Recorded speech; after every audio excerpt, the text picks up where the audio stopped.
Hello, and welcome to Jonathan Tobin Daily. I'm JNS Editor-in-Chief Jonathan Tobin. Thanks for joining me for another discussion on the most pressing issues in the Jewish world. Please like, subscribe, and give us good reviews when you listen to the show. Also, a reminder, at year's end, I'll be doing a special Ask Me Anything episode of my Think Twice podcast, in which I'll answer as many of your questions as I can about any topics that interest you. Please send your questions to thinktwice@jns.org. And now to today's program. During the 2024 election campaign, President-elect Donald Trump made it clear that he was going to defund schools that have allowed anti-Semitism to spread and to deport foreign students engaged in pro-Hamas activities. Such rhetoric has sometimes been dismissed as typical Trumpian hyperbole. To the extent that he was taken seriously, it was denounced as insensitive, undemocratic, xenophobic, and even Islamophobic. Indeed, that remains the position of the Jewish Council for Public Affairs, the left-wing lobby talking shop that purports to represent the interests of Jews and the community relations councils that speak for local Jewish organizations around the country. As Trump prepares to take office next month, these critics, and most of those who claim to speak for Jewish interests, continue to speak against such penalties and urge moderation. Maybe the problem, however, is how the chattering classes and others defending the status quo, or who advocate for less stringent measures, define moderation in this context. Perhaps the most glaring evidence of how warped the situation on American college campuses has become is the way the liberal establishment defines moderation on the issue of Israel's post-October 7th war on Iranian-backed terror groups. A feature published in the New York Times this past Sunday centered on the plight of those with a middle-of-the-road opinion about Israel and the Palestinians. The paper of record has an interesting definition of moderation. It includes those who think that Israel is committing genocide, who believe that leaders of its democratically elected government should be hauled before an international kangaroo court for punishment, and who are ambivalent about joining forces with those who think one Jewish state on the planet is one too many. Those who support the Jewish state's right to self-defense and think that the self-determination of Jews in Israel is not a subject that should be considered debatable are expressing views in sync with those of the majority of the American people. And they go hand in hand with simple justice. But they were depicted by the Times as morally equivalent to pro-Hamas radicals who harass and attack Jewish students, as well as back the elimination of Israel from the river to the sea and the genocide of its people, globalize the Intifada. American higher education is dominated by leftist ideologies like critical race theory and intersectionality. These skewed dogmas are enforced by the dead hand of bureaucracies dedicated to the promotion of the woke catechism of diversity, equity, and inclusion, DEI, that treats Jews and Israel as white oppressors. So it's no surprise that these institutions are essentially neutral about anti-Semitism. This means that in the view not only of the Times, but of most of academia, those who oppose anti-Semitic activists are damned as extremists. Those who engage in open acts of Jew hatred are treated as if they have a reasonable point of view that should be heard and is deserving of our respect, rather than the condemnation and punishment they would certainly receive were their bigotry directed against African Americans or Hispanics. As infuriating as that framing of the issue may be, it's an apt depiction of how the academic establishment understands what has been happening on its watch in the last 15 months.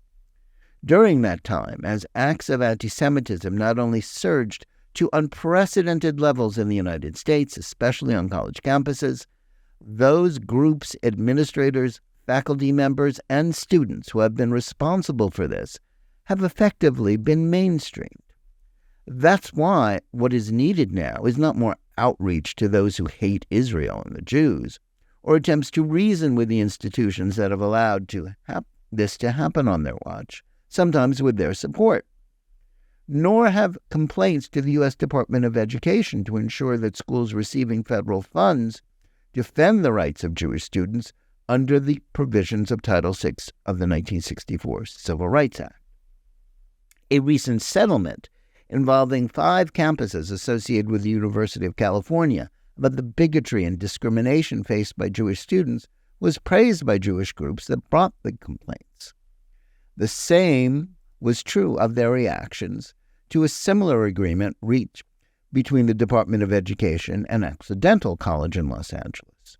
These schools avoided any real penalties by promising better behavior in the future, though there is little reason to believe that the same people who have enabled the current crisis to spread, we are being asked to believe that such toothless measures and slaps on the wrist will be enough to change the culture in academia. What is needed is decisive action to inflict real pain on the institutions that are essentially ambivalent about Jew hatred. Though they defend their stands as being moderate and defending academic freedom, their positions are neither, nor do they have anything to do with higher education's mission to pursue knowledge in an atmosphere of respect and tolerance. And that's where the second Trump administration comes in. The first thing that the president's new team should do is divert the question of enforcing Title VI violations from the Department of Education, whose bureaucrats seem to think their job is to ensure the free flow of federal money to institutes of higher learning. Instead, it should be the Department of Justice, with all the immense legal and police power at its disposal, that should be dealing with the issue. The offending schools should be hauled into federal court, not allowed to engage in negotiations with a bureaucracy that is ill-equipped and often unenthusiastic about addressing the problem of anti-Semitism. The process of defunding schools guilty of indifference to anti-Semitism and engaging in acts of discrimination based on their fealty to DEI rules that are essentially racist, as well as at odds with any notion of equal opportunity for all, won't be easy. But up until now, there has been no serious attempt by Washington to deal with the problem. Well, this is about more than just institutional neglect and tacit compliance. It's also about the money trail from abroad. By that, I don't just mean the way foreign governments like Qatar, which is aligned with Hamas and Iran, as well as other nations, have poured hundreds of millions of dollars into American academic institutions. This funding, not all of which is fully disclosed, has helped transform the Middle East Studies departments of the most, not all universities, into hotbeds of anti-Zionism and make it impossible for pro-Israel scholars to get jobs or influence the debate. The departments, with considerable help from other branches of the humanities, where DEI and critical race theory is the new orthodoxy, help to legitimize the hatred of Israel and Jews on campuses. The other way such anti-Semitic activism is funded is via the enrollment of foreign students from Muslim and Arab nations. As many as 40,000 students from such nations are currently studying in the United States. While China is by far the largest source of foreign students, which is itself a serious concern when Beijing and the Chinese Communist Party is the chief geostrategic threat to the United States, nations like Saudi Arabia and even Iran, the world's leading funder of state-sponsored terrorism, according to the U.S. State Department, are both sending more than 10,000 each to the United States. It is no exaggeration to say that the activities of these foreign students have played a key role in fomenting the intimidation of Jewish students, the normalization of support for terrorism, and even violence against Israelis and Jews. Not to mention the routine violation of existing campus rules against illegal demonstrations or occupations of buildings. This element of the student radical population should have been particularly at risk of being expelled and then compelled to leave the United States. Instead, most schools have been at pains to spare them from the consequences of their actions. Why? The answer is that, like the funding of Middle East studies and other departments, foreign students are a major source of income for U.S. institutions.